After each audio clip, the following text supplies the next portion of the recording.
Thursday Talking Points, Richard Mann previews the day in X27 racing.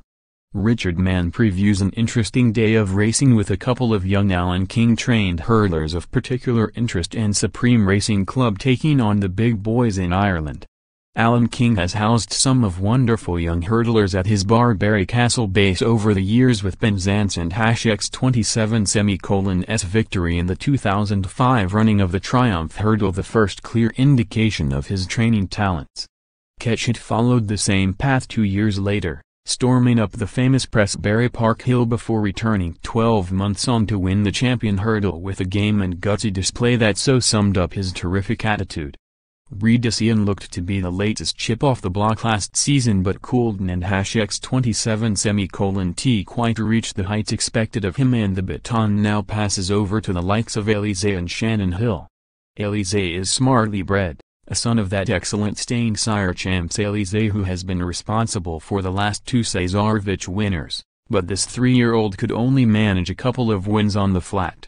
Nevertheless, like so many of the progeny, he looks to be improving with time and a stiffer test of stamina, and following a promising hurdling introduction at Chepstow, he won in fine style at Warwick last week. He clearly needs more experience, hence his quick reappearance in the Jelf Insurance Brokers Juvenile Hurdle at Ludlow, 3.30, and it will be fascinating to see how far King can take this exciting young hurdler. Earlier on the same card, Shannon Hill bids to maintain his unbeaten record in the Racing UK HD Introductory Hurdle, 2.25. An impressive winner of a point-to-point back in the spring, he was backed as if defeat was out the question prior to making a successful NH debut at Stratford recently, and he is another who could have a very bright future indeed.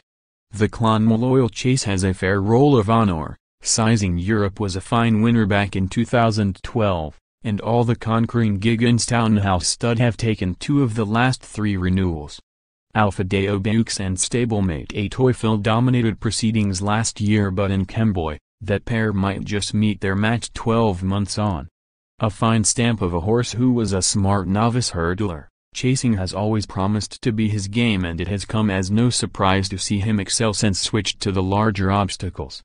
Willie Mullins and X27 Charge took his record to 3-6 over fences when bagging a pair of decent prizes at Limerick and Punchestown back in the spring, and there is every reason to expect further improvement from him this term as he fills and matures into his 6-year-old frame. Perhaps the most interesting narrative to this race is that, for once, Mullins Does and X27 rely on Richie or Sullivan bloodstock to try and take down the Gigginstown battalion. This time it is the likable and equally impressive Supreme Horse Racing Club who take on the big boys. Supreme Racing and its 600 wildly enthusiastic members have certainly enjoyed plenty of big race success since the club was formed by Steve Massey and Jim Balfrey, Airlie Beach and Avantau to name a couple, but in Kemboy they might just have a horse to take them to the next level. Kemboy is the sort of horse any owner would love to own. A slick jumper with an wonderful attitude, he is now the highest-rated horse Supreme Racing Club have been associated with, and just the sort you need when going into war against a racing superpower. At a time when Irish racing has become dominated by the Richie and X27 and the Gigginstown and X27 of seemingly another world, worryingly so it has to be said, Supreme Racing Club are in there pitching for the working man. They and X27 certainly come a long way since Supreme Carolina handed them their first winner at Listowel back in 2011, and with Kemboy and Mullins in the trenches for them at Clonmel on Thursday, maybe they can pull off another notable success in the history of this blossoming racing club. Just remember Kemboy, the bigger they are, the harder they fall.